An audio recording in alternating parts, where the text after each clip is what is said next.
एक वक्त था जब पाकिस्तान तहरीक इंसाफ इक़्तिदार में थी और बाकी तमाम जमातों के लोग जेलों के अंदर कैद थे। उसके अंदर बहुत बड़ी तादाद पार्टी क़यादत की भी थी, लीडिंग लोगों की थी और पाकिस्तान तहरीक इंसाफ की मकबूलियत का भी डंका बजता था। इमरान खान साहब की ताकत, इस्टेब्लिशमेंट के साथ मोहब्बत और कुर्बत, उसका भी तूती बोलता था। लेकिन वक्त बदल गया, आज हालात बिल्कुल मुख्तलिफ है। इमरान खान साहब पिछले तकरीबन 2 साल से 2 साल उनके मुकम्मल होने वाले हैं, जेल में हैं, बहुत से मुश्किलात का शिकार हैं। पार्टी के अंदर बहुत से मसाइल हैं, इन फाइटिंग है, ग्रुप बंदी मौजूद है, सेनेट का इंतखाब हुआ, उस पर यह इल्ज़ाम है कि एक अंडर हैंड डील की गई इस्टेब्लिशमेंट के साथ, जिसका खुरा खुद इमरान खान साहब तक भी जाता है। अब एक्चुअली क्या हुआ क्या नहीं, ये तो एक मुहिम्मा है, लेकिन जिस तरह से अब 9 मई के केसेस के हवाले से फैसले आ रहे हैं, यानी एक फैसला सरगोदा की ATC से आ गया, दूसरा लाहौर से आ गया।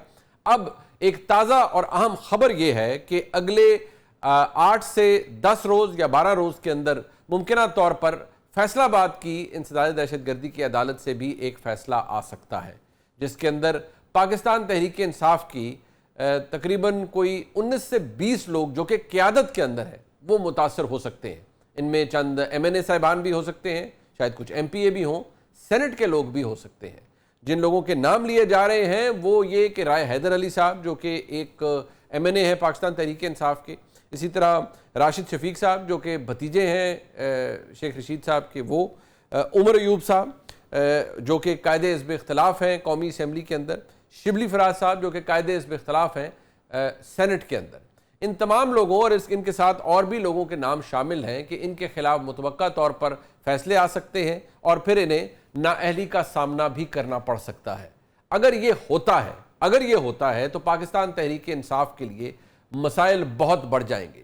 एक तरफ पाकिस्तान तहरीक इंसाफ और इमरान खान साहब ये कह रहे हैं कि मोमेंटम अब तक नहीं बन रहा, लेकिन 5 अगस्त को बहुत बड़ा एहतजाज किया जाएगा। दूसरी तरफ अभी 5 अगस्त आने में तकरीबन 11-12 रोज पड़े हैं। अगर उससे पहले फैसलाबाद का ये फैसला भी आ जाता है तो पाकिस्तान तहरीक इंसाफ के लिए प्रैक्टिकली बहुत से मसाइल सामने आ जाएंगे। इसी तरह एक नई खबर यह है कि पिछले साल 24 और 26 नवंबर के दौरान जो एहतजाज हुआ, जिसके तहत बहुत से लोगों को उनके खिलाफ मुकदमात दर्ज किए गए, अब इंसदाद दहशतगर्दी की अदालत जो रावलपिंडी में है वहां से नई इंस्ट्रक्शंस, नए हुक्मनामे जारी हुए हैं, जिसमें कहा गया है कि जो लोग नहीं पेश हो रहे या नहीं मौजूद थे, नहीं आ रहे, उनको गिरफ्तार किया जाए, उनके खिलाफ कार्रवाई का आगाज किया जाए। इसी मद में कुछ लोगों को ऑलरेडी सजाएं सुनाई जा चुकी हैं। ये मामला, ये निज़ाम कहाँ जा रहा है और इसके अंदर बरहमी का एलिमेंट दिन ब दिन क्यों बढ़ता जा रहा है। साथ ही साथ इमरान खान साहब बहुत गुस्से में हैं। एक वक्त था कि वो 2014 के धरने में ललकारा करते थे अपने मुखालफिन को और कहते थे मैं तुम्हें मूंछों से पकड़कर ये कर दूंगा, IG मैं तुम्हें खुद फांसी दूंगा। इस तरह की बातें माजी में इमरान खान साहब से मंसूब रही हैं, वो ये बरमाते भी रहे हैं। आज इमरान खान साहब की हमशीरा मोहतरमा अलीमा खान साहिबा जब जेल से बाहर निकलती हैं और इमरान खान साहब का पैगाम लोगों तक पहुंचाती हैं, मुलाकात एज सच उनकी होती है या नहीं, लेकिन पैगाम उन तक पहुंच जाता है। वो उन्होंने आज भी कहा कि गफूर अंजम नामी जो सुप्रिटेंडेंट जेल हैं अडयाला जेल के, उनका नाम कभी नहीं भूलना। इमरान खान साहब का ये कहना है कि उन्होंने डेथ सेल के अंदर इमरान खान साहब को रखा हुआ है और इमरान खान साहब ने कहा जब मैं बाहर आऊंगा तो इसको नहीं छोड़ूंगा, ये सजा भुगतेगा। उनकी हमशीरा क्या फरमा रही थी, जरा सुन लीजिए। यहाँ VIP कैदी तो यहाँ पे भी नहीं है इमरान खान, वो डेथ सेल के अंदर रखा हुआ है पिछले 2 साल से। ये झूठ बोलता है। यहाँ का जो सुप्रिटेंडेंट है उसको शर्म भी नहीं आती कि कागज इतना बड़ा निकाल के दे दिया। सुप्रिटेंडेंट गफूर अंजुम, इसका नाम नहीं भूलना। इमरान खान ने खास इसके ऊपर बहुत उनको तकलीफ थी कि इसने कितना जुल्म किया हुआ, आगे से फिर गंदी। ये इमरान खान ने कहा है कि जब से ये बंदा आया है मैं कभी निकल के इसको माफ नहीं करूंगा और भूलूंगा नहीं। जो इसने किया मेरे साथ जेल में, ये इसका सजा ये भुगतेगा और इंशाअल्लाह अल्लाह भी इसको सजा देगा और हम लोग भी नहीं भूलेंगे और अवाम भी नहीं भूलेंगे। अलीमा खान साहिबा का एक क्लिप आपने देखा। दूसरी तरफ इमरान खान साहब ये भी कहते हैं कि आज मुल्क में मार्शल लॉ नहीं बल्कि आसिम लॉ है, यानी फील्ड मार्शल आसिम मुनीर साहब का वो नाम लेते हैं और उनसे ये तमाम चीज़ें मंसूब करते हैं। याद रहे इमरान खान साहब की तरफ से ये पहला मौका नहीं है कि उन्होंने काफ़ी संगीन इल्ज़ामात इस वक्त की फ़ौज की क़यादत के ऊपर लगाए हैं। मामलात गंभीर हो चुके हैं, हालात बहुत ज़्यादा कशीदा हैं और पाकिस्तान तहरीक इंसाफ को कोई रिस्पाइट मिलता हुआ नज़र नहीं आ रहा। ये मामलात किस तरफ जाएंगे, इस पर बात कर लेते हैं। हमारे साथ मौजूद हैं मुजम्मिल सोहरवर्दी साहब, सीनियर सहाफ़ी हैं, किसी तारुफ के मोहताज नहीं। मुजम्मिल साहब आपका बहुत शुक्रिया। और हमारे साथ मौजूद हैं इश्तियाक चौधरी साहब, मेंबर पाकिस्तान बार काउंसिल हैं और पाकिस्तान तहरीक इंसाफ के वकील हैं। आम रहनुमा इमरान खान साहब की नुमाइंदगी भी चंद मुकदमात के अंदर कर चुके हैं। असल मामला कानूनी तौर पर क्या है इन मुकदमात के आने के बाद, उनसे उस पर भी बात करेंगे। चौधरी साहब आपका भी बहुत शुक्रिया। मैं चौधरी साहब आपके पास पहले आना चाहूँगा, ज़रा मुझे ये बताइएगा, ये फैसले तो दो आ गए और एक रेला आ रहा है और फैसलों का, फैसलाबाद का फैसला भी आने वाला है।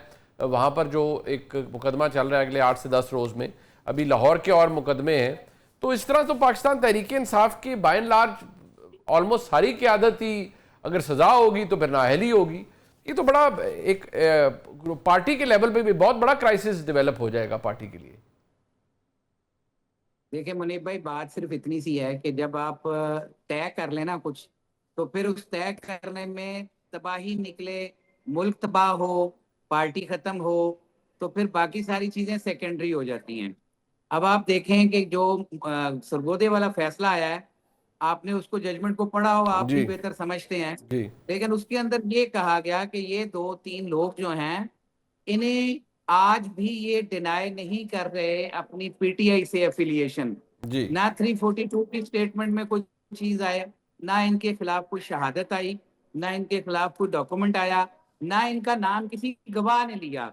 और आप जूरिस्प्रूडेंस समझते हैं, क्रिमिनल जूरिस्प्रूडेंस, कि जिसके अंदर एक्टेसरिया और मेंजरिया दोनों रिक्वायर्ड होते हैं। ना इसमें एक्ट हुआ, ना कोई मेंजरिया था, और दोनों एक्ट जो हैं उनके ऊपर इसी तरह से इम्पोज कर दिए हैं। और ये ऐसे ही मैंने कल भी अर्ज किया था कि देखें, ये सजाएं देंगे और एक वक्त में फिर उसके ऊपर रिग्रेट करेंगे। वो रिग्रेट जब चीजें बदलती हैं तो फिर सारी चीजें बदल जाती हैं, लेकिन ऐसा नहीं होता। पॉलिटिकल पार्टी को ग्रिल करने के लिए उनको भट्टो को सजाए मौत दी, और आज आप उसे कह रहे हैं कि जी वो जुडिशियल मर्डर था। आज इनको सजाएं दे रहे हैं, कल आप कहेंगे कि जी इनकी सजाएं गलत थी, लिहाजा वो वक्त गुजर गया। अब वो वक्त गुजरने से पहले ये सोचना पड़ेगा। ये सोचेंगे तो फिर इस मुल्क की तकदीर बदलेगी। और अगर ये चीज माइनस करने वाले चक्कर में कभी सिंगल माइनस, कभी 1 माइनस, कभी सेकंड माइनस, और कभी जो है वो पार्टी क्रश, कभी पार्टी खत्म हो जाएगी। ये पॉलिटिकल पार्टीज इस तरह से खत्म नहीं होंगी।